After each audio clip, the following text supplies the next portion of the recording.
Hello friends और मेरे प्यारे बच्चों, कैसे हैं आप। वेलकम टू आर्ज एजुकेशन ई पाठशाला और मैं हूं आपका कैरियर गुरु रंजीत सिंह और स्वागत करता हूं आप सभी का अपनी इस नई वीडियो में। आज हमारे साथ हैं सीबीएसई में टॉप करने वाली बच्ची। जी हां बच्चों, साइंस में 100 out of 100 CBSE science class 10th में 100 में से 100 मार्क्स लाने वाली बच्ची आन्या महाजन। क्या किया था इन्होंने, आज वो आपको अपनी सक्सेस फॉर्मूला, सक्सेस टिप्स आपके साथ शेयर करेंगी और आप में से काफ़ी बच्चों के क्वेश्चंस का जवाब देंगी। क्या थी आन्या की प्लानिंग, लास्ट एग्ज़ाम टाइम में क्या किया था, वो सब आपके साथ शेयर करेंगी। तो पहले ये अपना इंट्रो देंगी, तो मैं स्वागत करता हूँ आन्या महाजन का। वेलकम आन्या आर्ज एजुकेशन ई पाठशाला में। आपको काफ़ी बच्चे देख रहे हैं, तो पहले अपना छोटा सा इंट्रो देख के क्या अचीवमेंट थी वो बता के अपनी ये बताइएगा कि कैसे आपने साइंस में 100 आउट ऑफ 100 स्कोर किया था और क्या करना चाहिए हमारे इस साल सीबीएसई में बच्चों को, जहां उनके भी पूरे मार्क्स आए। सबसे पहले मेरा नाम आन्या है और मैं अभी 11th में हूँ। 10th में अभी बोर्ड्स में मेरे सारे सब्जेक्ट में A1 बने थे और साइंस में मेरे 100 हुए थे, टोटल 100 में से 100। तो मैंने जिस हिसाब से प्लान करा था अपना, वो था कि एग्ज़ाम टाइम पे मैंने सैम्पल पेपर सॉल्व करे थे बहुत ज़्यादा, क्योंकि सैम्पल पेपर सॉल्व करने बहुत ज़रूरी होते हैं। और एक और पॉइंट होता है, जैसे एनसीईआरटी को बहुत लोग निगलेक्ट कर देते हैं कि एनसीईआरटी को छोड़ के कोई और बुक पकड़ ले हम, कि एनसीईआरटी में कुछ भी नहीं है, थोड़ा बेसिक सा लग रहा है। लेकिन ऐसा नहीं होता। एनसीईआरटी के जो बॉक्सेस होते हैं, इन टेक्स्ट क्वेश्चन होते हैं, सॉल्व्ड एग्जाम्पल्स होते हैं, उन्हीं में से ही पेपर आता है। और उसके जैसे एक्सरसाइजेस, साइंस में स्पेशली एक्सरसाइजेस बहुत बच्चे छोड़ देते हैं। मैंने देखा है बहुत बच्चे छोड़ देते हैं एक्सरसाइजेस की, इसमें कुछ भी नहीं है, लेकिन पेपर वहीं से बनकर आता है। और मैं एक और बात बोलूँगी कि एग्जाम्पलर भी बहुत ज़रूरी है एनसीईआरटी की, क्योंकि उसमें से मैंने खुद देखा, जब मेरे टाइम पे बोर्ड हुआ था तो उसमें से डायरेक्ट 2-3 क्वेश्चन नोट कराए थे, मतलब डायरेक्ट सेम टू सेम आए थे वो। तो अगर आपने वो प्रैक्टिस करा होगा तो आप एग्जाम में अच्छे से प्रैक्टिस कर पाओगे उसकी। और पेपर में, बोर्ड एग्जाम में स्पेशली क्या होता है कि आपका जितना आपको आता है वो इतना मैटर भी नहीं करता है, जितना आप प्रेजेंट कर रहे हो वो इतना मैटर करता है। मैंने ये इसमें ना सैम्पल पेपर सॉल्व कर रहे हो बहुत सारे, जिसमें मैंने पेपर प्रेजेंटेशन बहुत सारी ट्रिक्स ली। जैसे कि कोई आप एक आंसर लिख रहे हो तो उस आंसर में जैसे आपने कुछ भी, जैसे वो 2 मार्क्स का आंसर है तो 4 to 5 लाइन्स का वो आंसर होना चाहिए। अगर वो मतलब किसी और सब्जेक्ट का है तो कोशिश करो वो पॉइंट्स में आंसर हो, पैराग्राफ में ना हो। और उसमें आपको ना कीवर्ड्स को अंडरलाइन कर देना है। कीवर्ड्स को अंडरलाइन करने से तो एग्जामिनर होगा आपका, वो बस कीवर्ड्स देखेगा और वो पूरे नंबर देगा अगर आपका कीवर्ड से सारा सही होगा। और जो मैंने करा था, मेरे पास अगर टाइम बच जाता था तो वो मैं 2 आंसर्स के बीच में एक लाइन खींच देती थी, जिससे मतलब डिफ्रेंशिएट कर सकते हैं एग्जामिनर कि ये वाला आंसर 1 है और यहाँ पर खत्म हो गया है और आंसर 2 यहाँ से स्टार्ट हो गया है, जिससे मतलब घौच-पौच नहीं लगता। और कभी भी पेपर लास्ट से मत शुरू करो, स्टार्टिंग से शुरू करो और अच्छे से, मतलब ऐसे भी नहीं है कि बहुत ज़्यादा टाइम लगाना है पेपर रिप्रेजेंटेशन में कि वही पेपर ही छूट रहा है, लेकिन पहले फोकस करना है कि पेपर हमारा अच्छे से ख़त्म हो जाए। वो बस होगा कि अगर आप अच्छे से सैम्पल पेपर सॉल्व करेंगे घर पर और अच्छे से करेंगे उसको, तो उसमें यही होगा कि पेपर आप फिर उतना कॉन्फिडेंस से दे पाओगे, क्योंकि आपको लगेगा ऐसे तो फॉर्मेट हमने करा हुआ है घर पे भी, तो आपको कॉन्फिडेंस आएगा अपने अंदर। तो देखो बच्चों, जैसे कि अभी आन्या आपको ये बता रही है, आन्या ने हर वो एक चीज बताई है जो एक टॉपर बनने के लिए बहुत जरूरी होती है। आन्या ने जो भी ये बातें बताई है आपके लिए काफी होंगी और आप में से काफी बच्चों के क्वेश्चंस का आंसर मिल गया होगा। आपको प्रेजेंटेशन पे ध्यान रखना है, इतना भी ध्यान नहीं रखना कि पेपर छूट जाए। अगर उसके लिए प्रैक्टिस करनी है तो घर पे सैंपल पेपर, आन्या ने भी सैंपल पेपर किए थे, छोटी छोटी गलतियां से उसने सीखा था। अपनी प्री बोर्ड्स में जो मार्क्स में गलतियां या फुल मार्क्स नहीं आए, जो गलती की उससे इसने सीखा। एनसीईआरटी के साथ एनसीईआरटी एग्जाम्पलर लेना बहुत जरूरी है और डेली पढ़ाई करनी है। और प्रेजेंटेशन, जो प्रेजेंटेशन बहुत, जैसे आन्या ने कहा कि आपको रिवाइज भी करना है और गैप छोड़ के लिखना है, मार्जिन के साथ लिखना है। तो अन्य स्पेशली जैसे फिजिक्स में आपने, अगर आपने क्या साइंस को तीनों पोर्शन को एक ही थीम के साथ पढ़ा था कि तीनों की पोर्शन फिजिक्स, केमिस्ट्री, बायोलॉजी के लिए एक ही प्लानिंग थी कि अलग अलग आपने कुछ किया था? जैसे ये तीनों अलग अलग मतलब सॉर्ट है, मतलब डिफरेंट है, तो उस हिसाब से प्लानिंग भी डिफरेंट रहेगी ऑफ कोर्स। तो फिजिक्स में बेसिकली न्यूमेरिकल्स पार्ट में ज़्यादा आता है, थ्योरी भी आती है, थ्योरी भी करनी चाहिए। थ्योरी निगलेक्ट नहीं करनी चाहिए फिजिक्स में कभी, क्योंकि 2-3 नंबर की आ जाती है थ्योरी उसमें आराम से।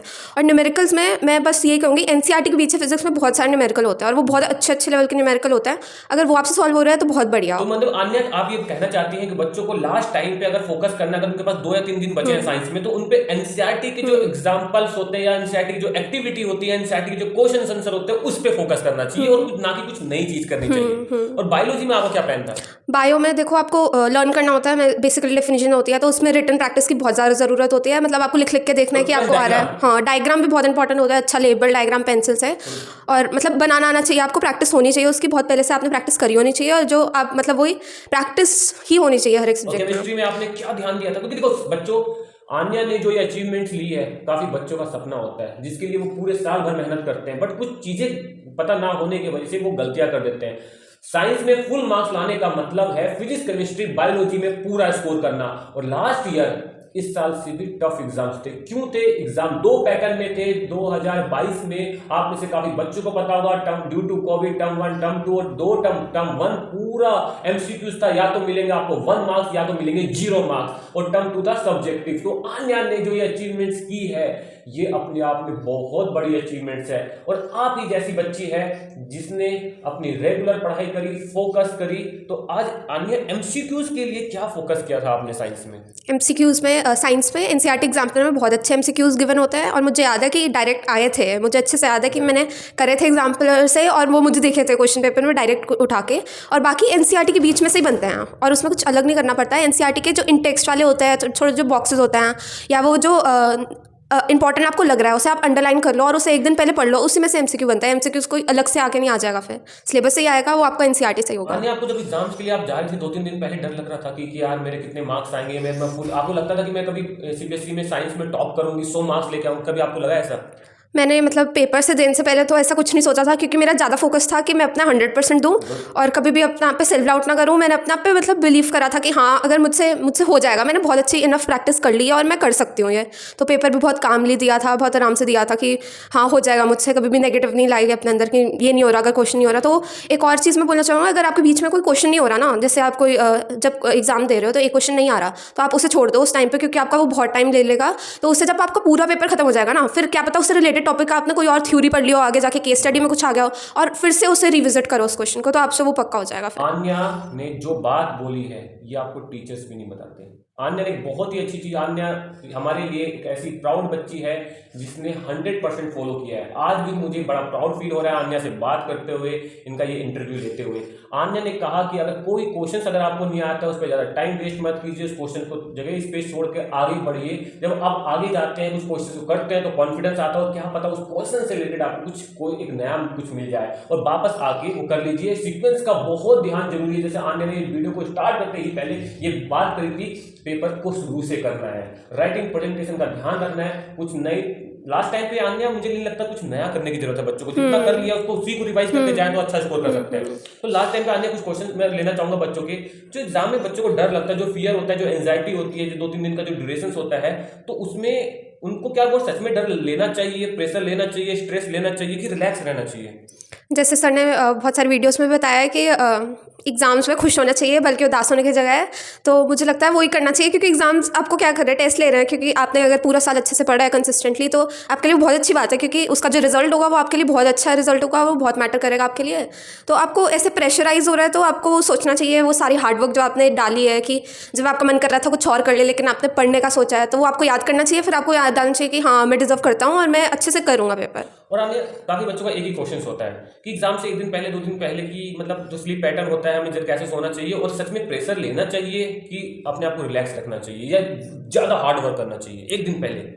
नहीं, ज़्यादा हार्डवर्क करके कुछ भी नहीं होगा, क्योंकि अगर आप पूरे साल में 365 डेज नहीं पढ़े तो एक दिन में आप कुछ भी नहीं कर सकते। फिर उसके बाद तो आपको ये सोचना पड़ेगा कि, और स्लीप पैटर्न में आपको मतलब अच्छे से 7-8 घंटे सोना है। बोर्ड एग्जामिनेशन से पहले भी बहुत ज़रूरी होता है, वरना आपको वो एग्जाम्स में नींद आएगी, और बोर्ड बहुत मैटर करता है। तो आपको अच्छे से नींद लेनी है, सफिशिएंट नींद लेनी है, और अपनी बोर्ड एग्जाम में पानी की बॉटल लेके जाओ, थोड़ा हाइड्रेटेड रहो, वो भी बहुत ज़रूरी होता है। बच्चों, मैंने इतने इंटरव्यू लिए, बट आज आन्या से बात करते टाइम मुझे बहुत बहुत प्राउड फील हो रहा है कि इसने हर वो चीज़, आज भी मुझे याद है जब ये बच्ची 9th में हमारे साथ थी, 10th में हमारे साथ थी, आज देखिए शुरू से प्राउड बच्ची रही है। आज भी हमें इस पे प्राउड होता है। इसको हर एक वो बात याद है जो आज इसने आपको बताई है, जो मैं हर स्टूडेंट्स को बताना चाहता हूँ। अन्य, आपके मैथमेटिक्स में भी काफी अच्छा स्कोर था। आपके मैथमेटिक्स में कितना स्कोर था? मेरे मैथ्स में 98 आए थे। मैथ में 98 मार्क्स थे। एमसीक्यू में एक छोटी सी गलती होती है, साइंस में फुल मार्क्स, और 9 मैथ में 98, और हमारे एग्रीगेट कितने परसेंटेज थे आपके? 98.6। 98.6। जी हाँ बच्चों, हर सब्जेक्ट में A1 ग्रेड। और आपके साथ एक सिंपल सी बच्ची, बट अपने एक हौसले को बुलंद रखने का इरादा जो था उसका, और आज जो इसको इस मुकाम पर लेके आया है।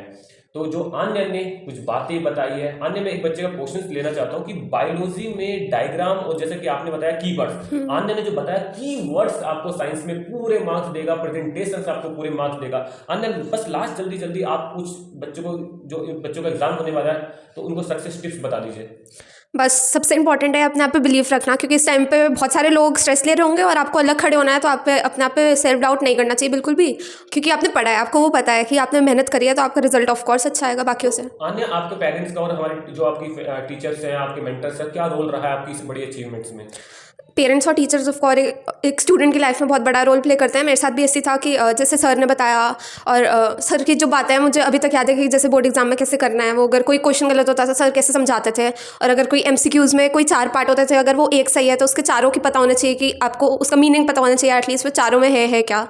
तो ये बहुत इंपॉर्टेंट होता है। तो thank you so much watching this video. अगर ये वीडियो आपको पसंद है तो लाइक से कमेंट करना ना भूलिएगा, और चैनल को सब्सक्राइब कर दिया तो थैंक यू सो मच दिल से, अगर नहीं किया तो अभी कर दीजिएगा। मिलते हैं अपने नेक्स्ट वीडियो में, तब तक के लिए all the very best science exam के लिए, और आन्या भी आपको विश करेंगी ऑल द बेस्ट। मिलते हैं अपने नेक्स्ट धमाकेदार वीडियो में, तब तक के लिए।